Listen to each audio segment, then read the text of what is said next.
രാജാവ് 10 കപ്പലുകൾ നിറയെ സൈന്യവുമായിട്ട് തങ്ങളുടെ ശത്രുരാജ്യത്തെ ആക്രമിക്കാൻ പോവുകയാണ്.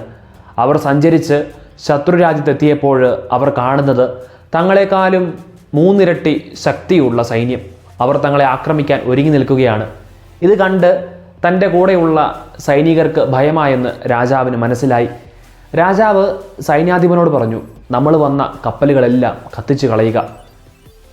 ആ സൈന്യാധിപൻ മനസ്സില്ലാ മനസ്സോടെ അത് ചെയ്യുകയാണ്.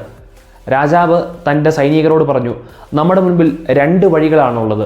ഒന്നെങ്കിൽ ഇവരുടെ ആക്രമണത്തിൽ മരിച്ചു വീഴുക, അല്ലെങ്കിൽ ഈ ശത്രു സൈന്യത്തെ കീഴടക്കി ഇവരുടെ കപ്പലുകളിൽ നമ്മുടെ സ്വന്തം രാജ്യത്തേക്ക് മടങ്ങിപ്പോവുക.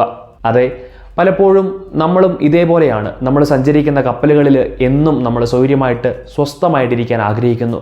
അത് കത്തിച്ചു കളഞ്ഞ് പുതിയത് കണ്ടെത്തുവാനും പുതിയ തീരങ്ങളിലേക്ക് പോകാനും നാം പരിശ്രമിക്കുമ്പോഴാണ് നമ്മുടെ ജീവിതത്തിൽ വിജയങ്ങൾ ഉണ്ടാവുക.